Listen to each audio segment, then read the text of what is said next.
Deixa eu te perguntar, o que você entende como ser livre no digital? É uma pergunta forte, né?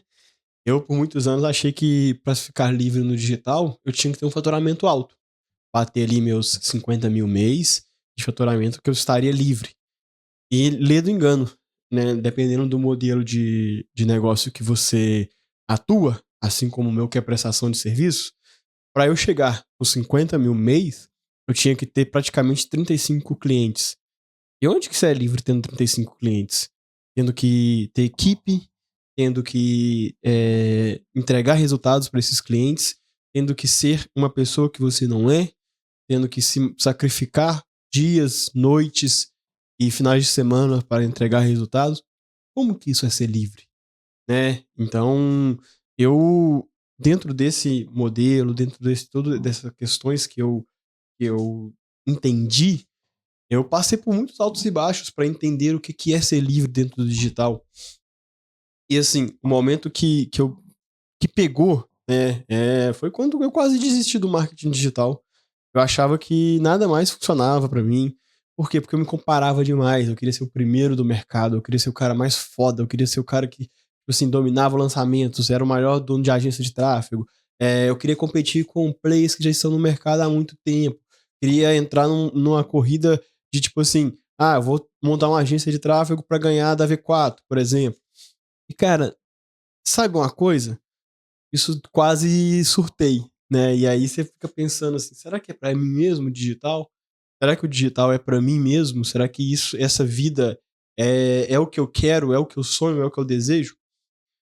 E aí refletindo, conversando, fazendo várias mentorias, fazendo várias, entendendo vários caminhos do marketing digital, entendendo vários depoimentos das pessoas, eu entendi que não é isso.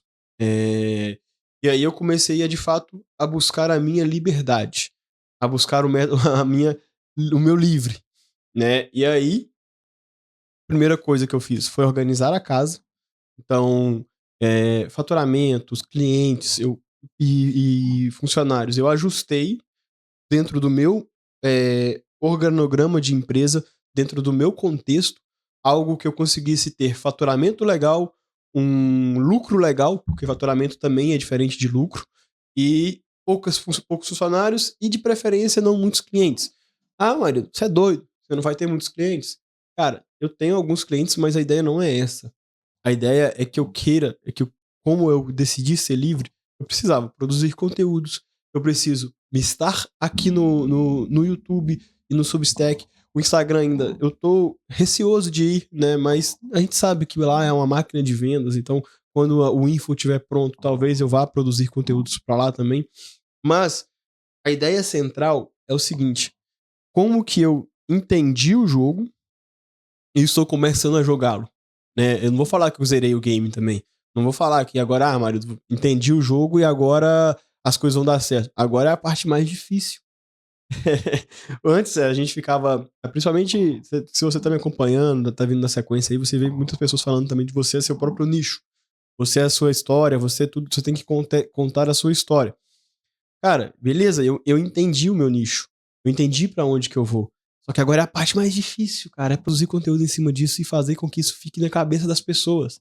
Mas é a parte mais saborosa também, porque eu não demando muito tempo da minha energia pra fazer isso, porque eu tô contando a minha história de uma forma que dê resultados. Então, essa categoria de você é seu nicho é muito legal quando você se descobre. E demora um tempo. Então, voltando, né, nas coisas que eu fiz. A primeira coisa foi organizar a casa. Entender onde que estava consumindo muito tempo, muita energia e pouco retorno. Como eu sou engenheiro de produção, eu precisava analisar essas questões. Vi clientes que me pagavam mal e sugavam tempo. Vi funcionários que não entregavam o resultado que eu precisava. Então, eu mudei tudo isso na minha empresa. Reduzi o número de funcionários, reduzi o número de clientes. Em contrapartida, eu ganhei mais tempo. Primeiro ponto. Era o ponto que eu precisava. Tempo. A partir disso, eu começo a estudar o mercado e a estudar o que as pessoas querem. Porque quando eu estou saindo da prestação de serviços e estou para mentorias e consultorias, né, que é venda de conhecimento e cursos, eu preciso entender o que as pessoas querem comprar, o que as pessoas precisam consumir para que ela tenha a liberdade.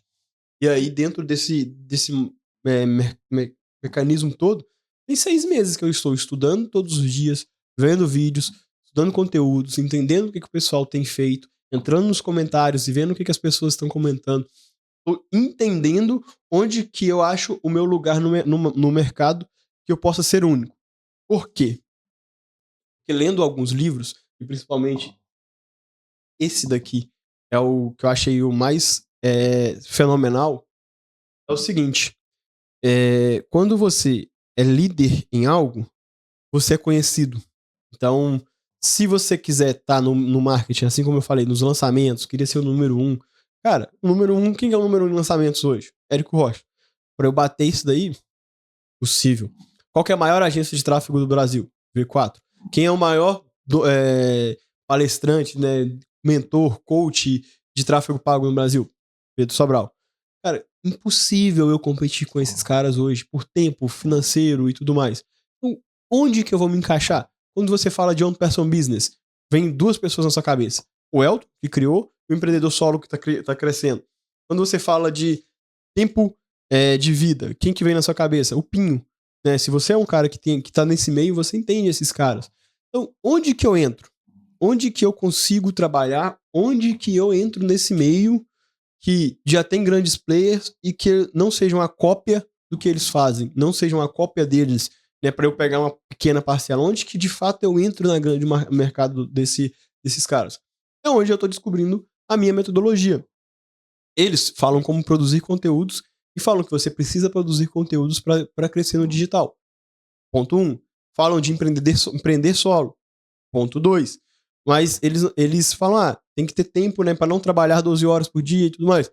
Eles falam que tem que ter tempo. Mas como? Cara, a gente que é solo e tá crescendo no digital, e principalmente vendendo serviços, a gente sabe que não é fácil. A gente tem que vender para clientes, a gente tem que demandar um tempo que às vezes não tá. Que às vezes esse tempo ele demanda uma energia. Então, e fazer coisas que a gente não gosta. E aí, como, cara, que você vai se organizar para ser livre? É esse o ponto que eu quero trazer. Num primeiro momento, tem que organizar a casa. Ah, Marildo, mas como que eu vou organizar a casa? Ponto 1 é financeiro.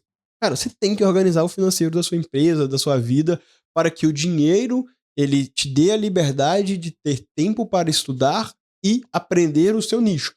E como fazer isso?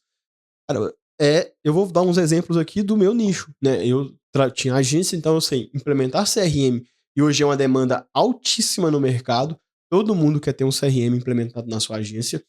Inteligência artificial com chatbots e tudo mais.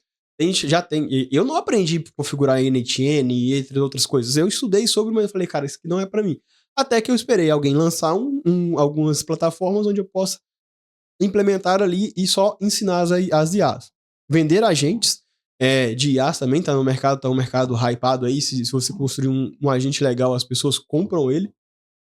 E serviços de tráfego pago e social media. Dentro desse contexto geral, eu consegui ter um faturamento legal. Reduzi custos empresariais, reduzi mão de obra, aumentei o meu tempo num primeiro momento de energia. A partir do momento que, quando você é do tráfego pago, você sabe, a partir do segundo mês ali com o cliente, que o setup deu certo e as coisas começaram a rodar, esse tempo que você demanda para esse cliente, ele diminui. Então, por que eu falei de 6 meses que eu estou construindo a minha narrativa? Porque em 6 meses eu testei e validei alguns processos onde saí de um faturamento de 5 mil para 20 mil por mês vendendo serviços. Eu ainda não vendi nenhuma mentoria, não vendi cursos, não vendi nada desse tipo. Por quê? Porque eu ainda estava validando uma metodologia. Eu estava validando uma parte do método livre. Agora eu validei. Eu entendi que esse método funciona. Entendi que eu não preciso trabalhar depois das 6 da tarde, eu não preciso trabalhar nos finais de semana, eu posso tirar um dia se eu quiser pra desestressar, para arrumar, ir no mercado e tudo mais. Mas claro, né, a gente também tem que se policiar. Então eu aprendi a ter rotina. Eu aprendi a construir a minha rotina. Hoje, as manhãs, elas são 90% das minhas manhãs são feitas para que eu desenvolva, eu estude, eu consiga gravar conteúdo, eu consiga produzir o roteiro para eu gravar conteúdo e à tarde eu entrego o serviço dos clientes, eu entrego o tráfego, eu entrego o social media que tem que ser, entrego essas coisas que precisam ser feitas à tarde. a parte da manhã, onde a minha mente está fresca, onde o meu momento de energia está bom, eu estudo, eu rezo. Confesso a vocês que a fé é um dos pilares aqui do método.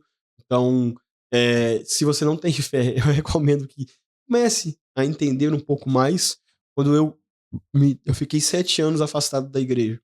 Quando eu voltei, eu sou católico, eu voltei para a igreja a ouvir o padre, assistir às missas, assistir às pregações diárias do Frei Gilson, minha vida ela deu uma guinada. Ela mudou diferentemente mesmo.